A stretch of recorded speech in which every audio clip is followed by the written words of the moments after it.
Presiden terpilih Prabowo Subianto yang juga merupakan Ketua Umum Partai Gerindra meminta kepada kadernya agar setia kepada rakyat dan bangsa, bukan pada dirinya sebagai individu. Prabowo berpesan kepada seluruh kadernya yang terpilih menjadi anggota DPR periode 2024-2029 agar bekerja serta setia sebagai ujung tombak dan pejuang bagi bangsa dan rakyat. Prabowo menegaskan selama dirinya memperjuangkan kebenaran silahkan didukung. Namun bila mulai menyimpang dirinya siap untuk ditinggalkan. Ia pun memastikan hingga saat ini dirinya tetap pada sumpahnya, yaitu ingin mati membela kehormatan bangsa Indonesia. Hal tersebut disampaikan di Padepokan Garuda Yaksa Hambalang, Bogor, Jawa Barat pada Senin 23 September 2024. Assalamualaikum warahmatullahi wabarakatuh. Sahabat BN, apabila kita coba merenungkan penyampaian Presiden terpilih Prabowo Subianto yang pendek ini, kita semakin yakin bahwa Prabowo tidak akan mau menuruti kepemimpinan Presiden Jokowi sekarang ini dengan mengcopy paste 100%. Dia tidak akan mau. Kita yakin dia tidak akan mau. Kita yakin Prabowo hanya akan mengambil hal-hal positif dari kepemimpinan Jokowi dan tidak akan segan meninggalkan yang negatif dari kepemimpinan Jokowi. Kita yakin Presiden Prabowo nanti tidak akan mau nepotisme. Kita yakin nanti Presiden Prabowo tidak akan mau tedeng aling-aling tentang korupsi. Dan kita juga yakin nanti Presiden Prabowo tidak akan mau mentolerir dinasti keluarga. Sebab yang diucapkannya barusan ini adalah sumpah. Sumpah yang benar-benar dia menyadari bahwa itu adalah sumpah. Kalau telah dihubungkan dengan kematian, itu bukan main-main lagi. Dan Prabowo menyebut sumpah itu menghubungkannya dengan kematian dirinya. Dan satu hal lagi yang sangat membuat kita merinding dari pernyataan Prabowo ini. Dia malah mengatakan silakan ditinggalkan kalau sudah tampak menyimpang. Ini tidak mudah menyebutkan hal ini bagi seorang pemimpin. Apalagi dinyatakannya di depan publik. Didengar dan disaksikan oleh seluruh warga negara Indonesia yang akan dipimpinnya nanti mulai tanggal 20 Oktober 2024 ini. Sahabat BN, tentu kita berdoa kepada Allah Subhanahu wa taala, kepada Tuhan Yang Maha Esa, semoga Prabowo tidak bisa diwarnai oleh warna apapun juga selain dari warna kebenaran yang diyakininya sekarang ini. Dan kita tentu juga berdoa agar jangan sampai Prabowo ini nanti bisa digait-gait, bisa ditarik-tarik oleh berbagai kepentingan selain dari kepentingan bangsa dan negara. Dan kita juga tentu berharap agar Prabowo ini dalam memimpin nanti menegakkan demokrasi. Dan agar dia di dalam memimpin nanti benar-benar kepemimpinannya untuk rakyat dari mulut sampai ke hatinya. Bukan hanya untuk pencitraan. Andaikan nanti Prabowo melihat gorong-gorong, dia melihat gorong-gorong bukan untuk dipuji, bukan untuk pencitraan, tetapi benar-benar karena dia melihat pada gorong-gorong itu ada kepentingan rakyat, bukan kepentingan politik.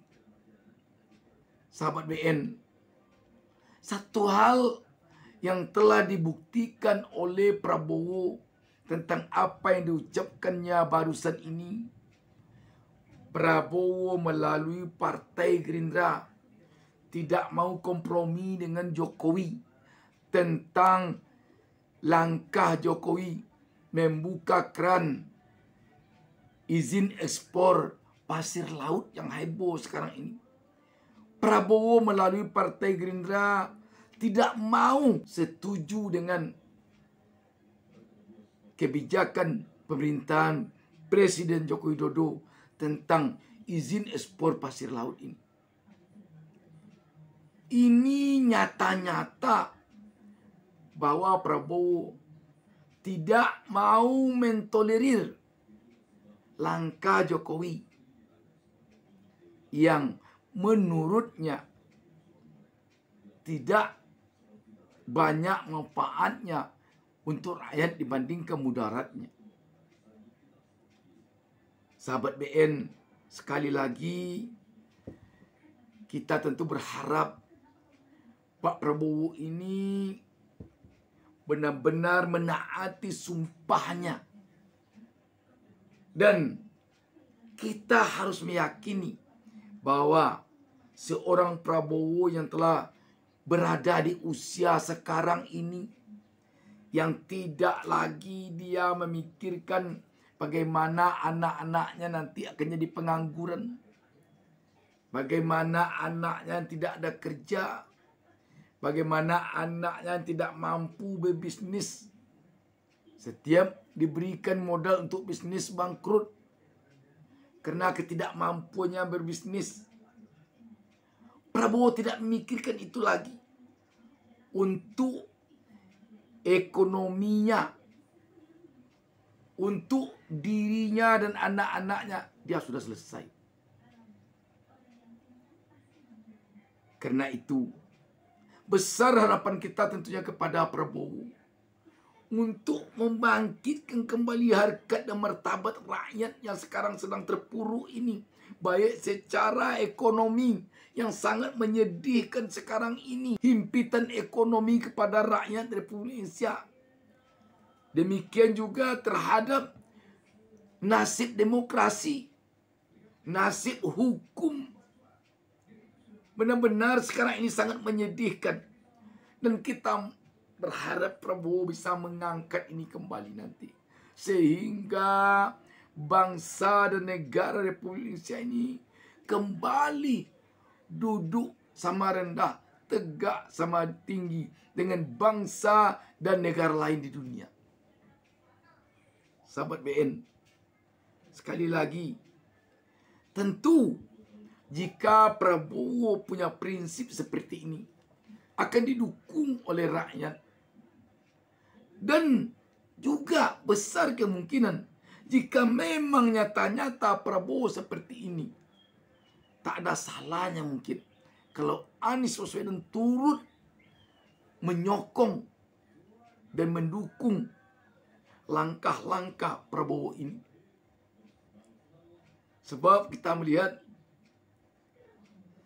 kalau pada tokoh yang berusia tua sekarang ini, komitmen tinggi terhadap bangsa dan negara ini terletak pada Prabowo Subianto. Pada tokoh yang berada di garisan muda sekarang ini, tampaknya komitmen tinggi seperti ini terhadap bangsa dan negaranya hanya ada pada Anies Baswedan. Sahabat BN, kita merinding mendengarkan ucapan Prabowo Subianto ini. Merinding kita mendengarnya.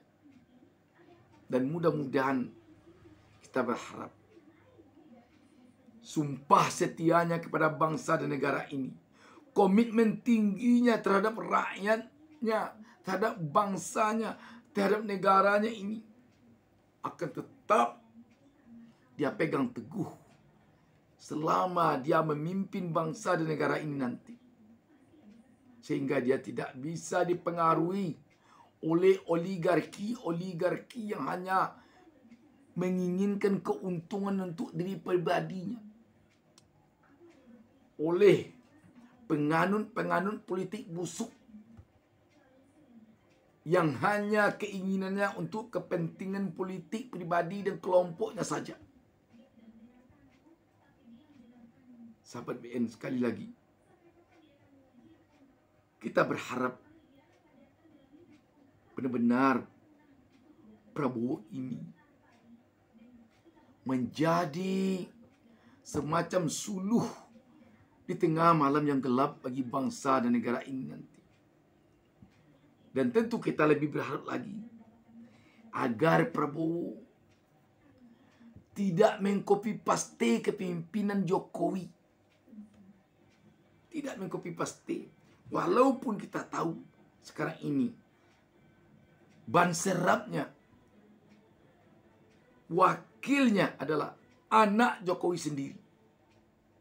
Kita tentu memaklumi, andai kata kemarin ini dalam Pilpres ini Prabowo tidak mengambil anak Jokowi untuk wakilnya, kita yakin Jokowi tetap akan kalah seperti Pilpres 2019.